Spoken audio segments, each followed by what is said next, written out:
இங்கே என்ன சொல்லுது, ஜெஸ்ஸி சொல்லுதா, அவ்வளோதான். அந்த மாதிரி இங்கே என்ன சொல்லுது, அவங்க பேரை சொல்லுங்கள், அங்கே போங்க, சூப்பராக நடக்கும். வாரணமாயிரம் நடக்க மற்ற சம்பவங்களோடலாம் குழப்பிக்காதீங்க, போயிட்டு வந்துடுவீங்க, அவ்வளோதான். ஸோ அப்போ என்ன ஆகும், இந்த தனுசு ராசிக்காரர்களுக்கு பிரிவுத்துயரால் வாடுவார்கள். ஸோ அதை ரொம்ப சீரியஸாக எடுத்துக்காம, ஆமாம், லாங் டிஸ்டன்ஸ் தான்.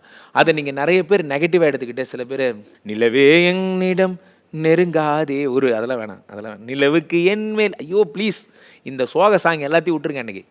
அன்னைக்கு நிலவே முகம் காட்டு அந்த மாதிரி போயிடணும்.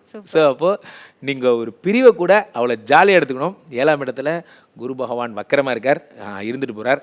ரொம்ப நாள் அப்படி இருக்க மாட்டார். மார்ச் 6க்கு அப்புறம் சரியாயிரும். லவர் ஸ்டே 14ஆம் தேதியிலேருந்து இவங்களுக்கு கொஞ்ச நாள் போஸ்ட்போன் பண்ணப்படுகிறது. இன்னொரு கொஞ்ச நாள் கழித்து உங்கள் லவர் ஸ்டே கொண்டாடிக்கலாம். ஆனால் இன்றைய தினம் கொஞ்சம் அடக்கி வாசிக்கிறது நல்லது. ஏன்னா நேர காலம் சரியில்லை.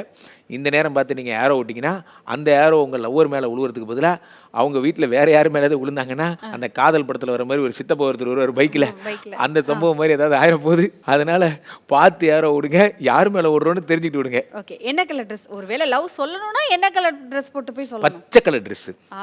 என்ன மாதிரி பச்சை கலர் ட்ரெஸ்ஸு அழகாக போட்டு 5ஆம் நம்பர் கூட்டுத்தொகை வர்ற மாதிரி, கூட்டுத்தொகை 5 வர்ற மாதிரி கொடுக்கறது நல்லது. பெரும்பாலும் இவர்கள் ரோஸுக்கு பதிலாக பொக்கே கொடுக்க ட்ரை பண்ணுங்க. நிறைய கிரீனா இருக்கிற மாதிரி பொக்கேஸ்.